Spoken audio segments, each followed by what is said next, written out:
Today, I'm joined by Ryoko Fukui, a transformational coach who helps high achieving women break free from burnout, reconnect with their true selves, and create lives that feel deeply aligned and fulfilling. And through her aligned living coaching programs, Ryoko guides women to build unshakable self trust, set boundaries with confidence, and live with purpose and joy. So, if you've ever felt stuck, overwhelmed, or like you're living on autopilot, then this conversation is for you. So, Ryoko, welcome to the show. Thank you so much. Thank you for having me, Jared. Yes, it's great to have you here. And why don't you just start off by telling us a little bit more about yourself and kind of the journey that Mm. you took, starting all the way. You're originally from Japan. Yes. You've lived and kind of traveled all over the world actually in various parts of your life, and now you're Yeah. working on this business and aligned living and making this Mhm. massive impact. Can you kind of lead us through that journey? Okay, thank you. So I want to start from high school time because that's when I really started my journey without realizing. So when I was in junior high, I was a huge fan of New Kids on the Block. I was fascinated by their music, and then listening to their music opened up a new world for me because back then I'm from northern part of Japan. We didn't have many people from different countries living in Sapporo. So listening to their music and then watching their music video was like really fascinating for me. And then I realized that even if I study hard in Japan, even if I study English really hard, there is no way I can master this language without living in the US. So I decided that instead of going to university in Japan, get a good job, and then have a family, that kind of traditional path, going to America seemed like so interesting to me. And I just decided that that's what I was going to do. And I shared my dream with my mom. But of course, she is a very traditional Japanese woman. She wanted me to have stable, successful life. And according to that generation, successful life is you study hard, get a good grade, go to good university. And then if you go to a good university, there is a high chance that you can get a high paying, stable job. So that's what she wanted me to do. But since young age, I knew that I just didn't want to be one of those people who follow the same path because I said, if I follow that path, then what is the difference between me and other people's life? So somehow I knew that I wanted to be very different.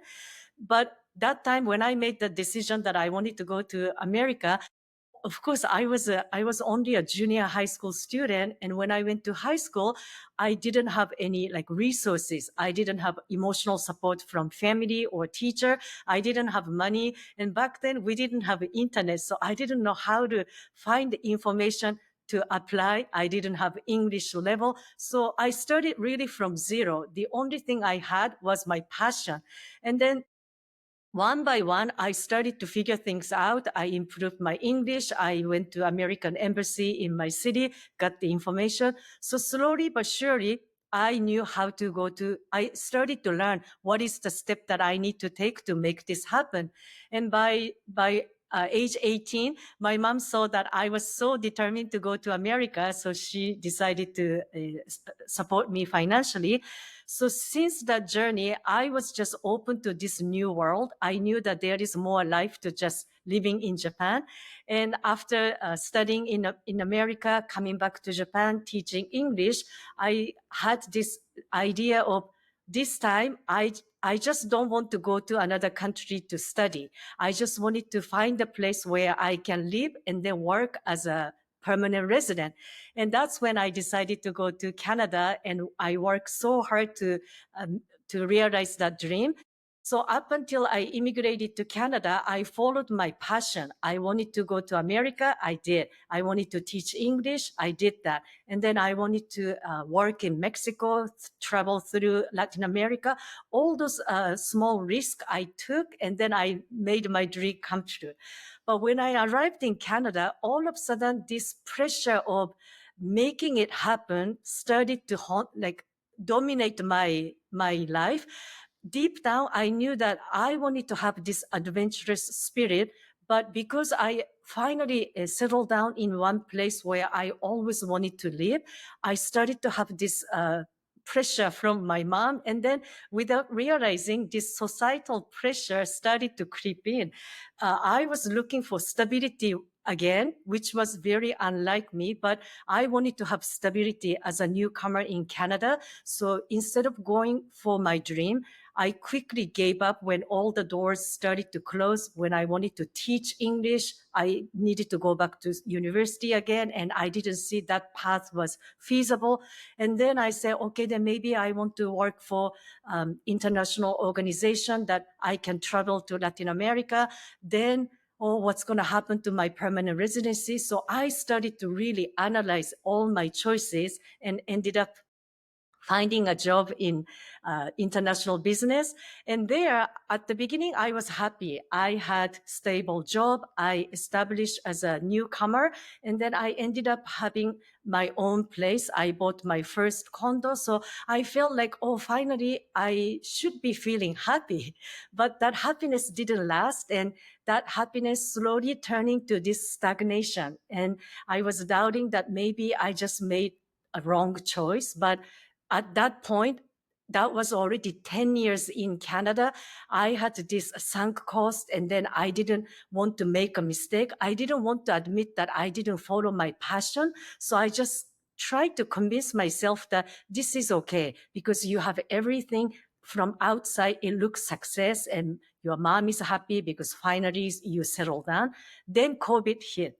So then when COVID hit, it gave me an opportunity to go again inside. And then I started to ask really difficult questions like, why are you not paying attention to what you really want to do? Like, why are you feeling anxious about the future? And what happened to that dream of yours that you wanted to travel around the world and then somehow help people live better life? So what happened to that dream? And then I was telling myself, oh, I can do that when I retire. So I was avoiding those questions even when we were going through pandemic. But by 2022, so that was 2 years in pandemic, I just couldn't get up in the morning anymore because I had no passion. I was unfulfilled, stuck, feeling so anxious. So I decided that maybe it's not time to look for another job or look for solution outside. I really needed to learn about myself. Like, why do I feel so anxious about the future? So that's the beginning of journey of this personal development.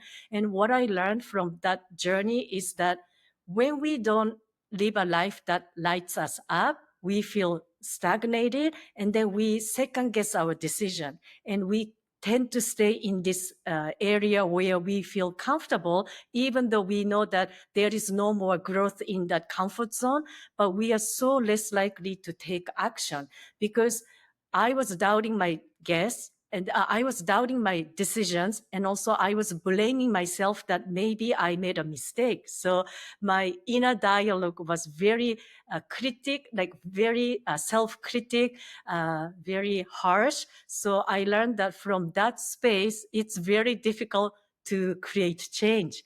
So all this journey, when I realized when I was young, I didn't have that self-critic. I didn't have that judgment. Even though my teacher said, you are wasting an opportunity to go to good university, because I was studying very hard and he knew that I could go to a good university. So even though my mom was upset, my teacher was upset, I didn't listen to those outside opinion. Deep down, I knew that going to America was a good decision for me. And all I can do is take one step at a time. So when I reconnected with my high school self, I realized that I am telling a lie to myself for the whole time because I was very afraid of making a mistake. And then what if there is no mistake? What if it's just learning steps? And I just wanted to go back to that high school self again. So I focus how I can realign myself to that. So I changed my morning routine. I started to get up early, practice meditation, yoga, and then I did journaling. I was never a journaling person, but I heard so much about good effects of journaling. So I wrote down everything that I was feeling. Like I feel anxious about the future because I feel like I don't have an agency. I feel like outside conditions telling me what I can do and I can't. So I don't know how to break free. So I just became really honest with myself. And then slowly, I started to see that if I shift my mindset, then I can see things differently, because through meditation, I was learning that technique and then I applied that. So I started to see what I can be grateful for. So this gratitude journaling was so hard at the beginning because I feel very anxious about the future and I am very negative. So it was very hard to find good things in my life because I was taking everything for granted. So before I did this gratitude journal, I took my condo, my job, my health for something that I can take for granted because I have a job. Having a job is normal. So when I shift that attitude to, I'm so grateful that I have my health, I'm so grateful for my boss who gave me job, I started to feel calm. So I found that going through that up and down, hitting the rock bottom, really made me realize that when we are deviated from who we are, life just doesn't work. No matter how hard you try to achieve something, try to fix everything outside, because you are leaving your authentic self behind. And that was the lesson that I really learned. From there, I said, what if there are more people in the world, especially people who are growing up in culture that tells you this is the successful life and you are supposed to follow this path? Because traditionally in Japan, we have this idea of what successful life is. And I learned that many other people have similar like societal expectation. So I said, what if I share my story? What if I put myself out there and show that we can still change our life, because one of the biggest limiting belief that I have was, it's kind of too late. Like, it's too late to change your life because you've already spent so many decades doing the same thing. But what if it's never late? And what if there is no mistake? So from that mindset, I started to see that people can have really different life, and many people have so much potential that they don't know that they have. So I feel like that's a waste, that if I don't share this experience, I'm just robbing the opportunity from other people to realize how great and how much potential they have. So yeah, that's the hmm journey. That's the lesson that I learned from this whole journey. Yeah. Well, and now you help other people do the same thing too, which is really cool Yeah. because you have the experience. And I love this idea of, you talk about misalignment because I think a lot of people, they're in something, but they can't pinpoint why. And you've like condensed it down to be like, you're not aligned. For instance, I know myself very well. If I were to work in a corporate job, I would be Mhm. miserable. Like I've never Mhm. worked a corporate job in my life. I've always mostly worked for myself. I worked construction when I was younger, and I realized I hated it. And I was like, so if I was, making a lot of money in a corporate job, I would be deeply unfulfilled every day. And I think that's, and some people love the corporate job, right? And some Mhm. people love that atmosphere. But I know a lot of people, even friends, some that are just stuck in their job, and really what they'd love to do is go to Hawaii and surf and maybe just work at a resort, and that would make them really happy. But they have this pressure that they need to have the house and the cars, and they can't get out of it. And so let's talk about this, aligned living, and kind of what would be some symptoms, that people that are watching this, what Mhm. would you be feeling if is it is it just tension? Is it how do they know if they're not aligned? What would be some symptoms that they're feeling? Of for me, speaking from my experience, definitely unfulfillment and indecisiveness and this feeling of stuckness, like you are not completely, it's like you are not that fulfilled, but you are not that unhappy. This vague, this nagging feeling, deep down that there is something more, but you kind of don't want to see that, because then you need to, like, make a decision, and then you need to step into that unknown. So that, so you kind of avoid. So this avoidance, stuckness, and unfulfillment. And for me, the anxiety, like I felt like outside world was doing something to me, and outside world is deciding for me. So that lack of agency. And Yeah. it would also be kind of like you look at your life and you should be happy, right? You got the Yeah. money in the car, and you're like, man, this is what everyone told me would make me happy. And then you feel bad almost because you're like, I have, this incredible external circumstance of the car and stuff, and there's other people that are struggling in third world countries, and why am I feeling bad? But that doesn't still take away the feeling. And so, like, Yeah. I feel like that could be part of it too.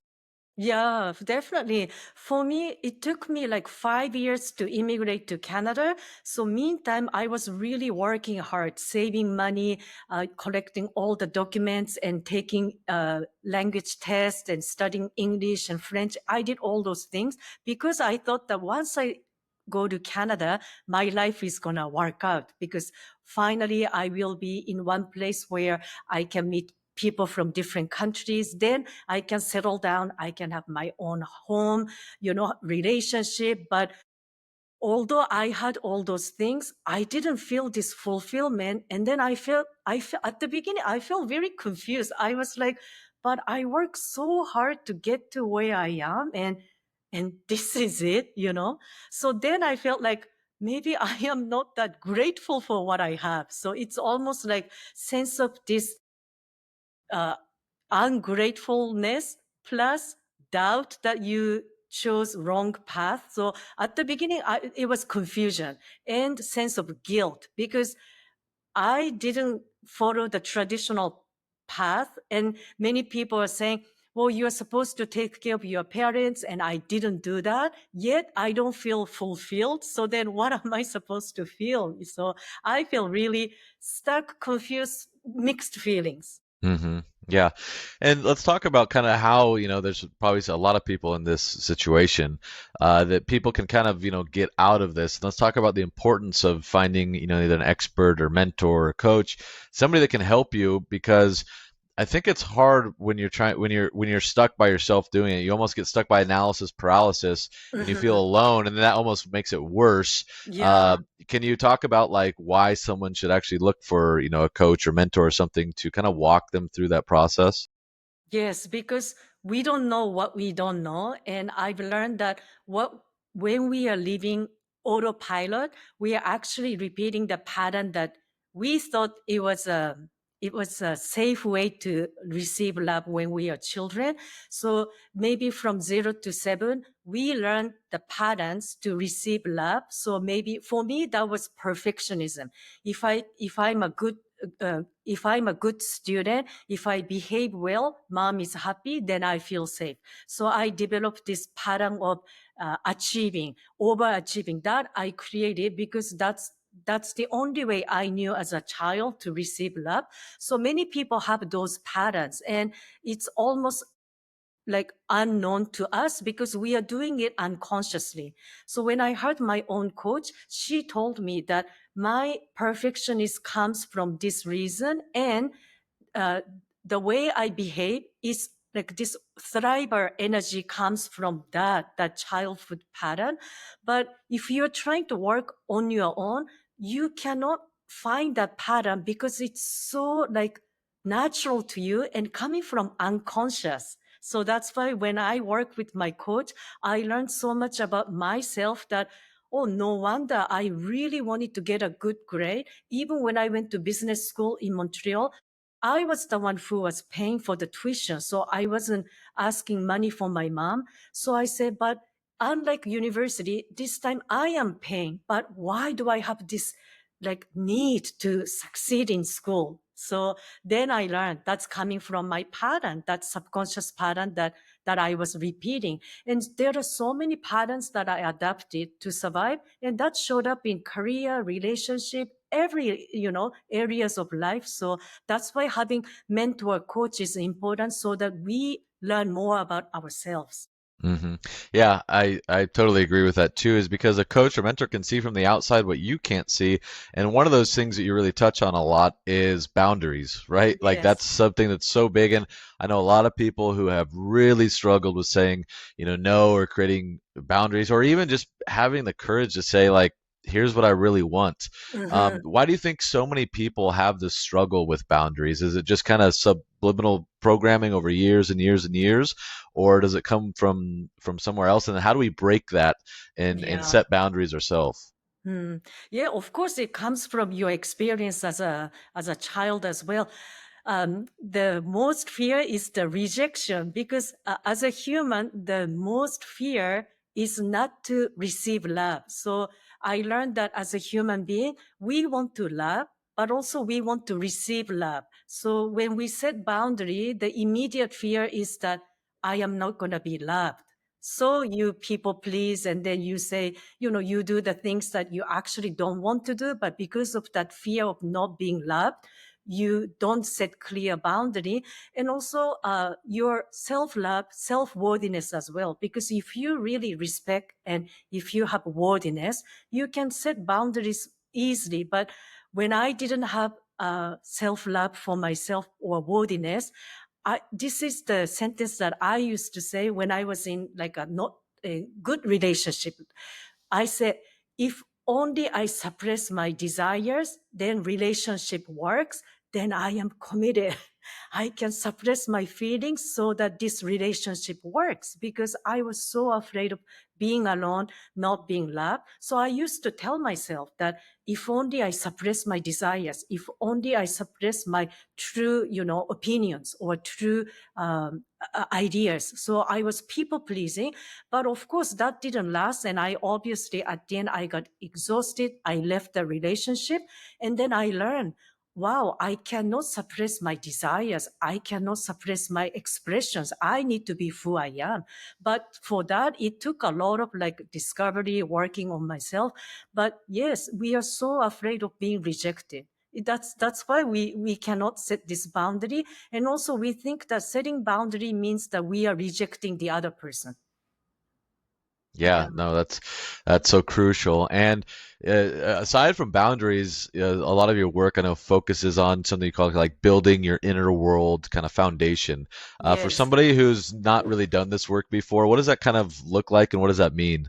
hmm So I learned that so your life, it's like building a house or building a castle. So the house, like you were in construction, you know that the base is important. If the foundation is shaky, no matter beautiful the house is, that house is not going to be it's not going to be stable. So for us, it's the same. So this inner world is, if we don't love ourselves, if we don't know that we are worthy, no matter how much you achieve, you are still coming from that lack, coming from that doubt that am I enough? So I feel that before we achieve anything that we want, we need to go inside and we need to see how we see ourselves. Because if you see yourself as a whole, that you love yourself, you can accept your flaws, and then you can see yourself as this whole being with flaws, parts that you love, parts that you don't love. But if you can accept yourself, then from that space, you wouldn't go out there to prove to other people your worthiness, or you wouldn't compete against others, because you know that no matter what happens outside of you, you just existing here is already worthy. So that's why it's important to have that foundation, just like we are building that beautiful home on that foundation. So before we want to achieve anything, relationship, money, career, what is that you are saying to yourself about you? So that part is, I want to encourage people to build that foundation first by acknowledging who you are, including flaws, because all the flaws, everything that you judge is part of you. So how can you judge yourself if you are just who you are? And that's who you are. So instead of seeing that as negative parts, that's what makes you unique. So if you have that strong sense of self-love and self-worthiness, no matter what you want to build on will stable, and you won't be chasing one goal after another. That's why I think building this inner world is really important. Yeah, yeah. At this point, we've covered, kind of alignment and setting boundaries and this inner world foundation. And there's probably a lot of people saying like, I really like this. You're speaking directly to me. They might find themselves in that situation. Can you tell us a little bit more specifically kind of about, how you help people, some of your coaching programs, for anyone who's interested in working with you, what does that look like? And how does that process work?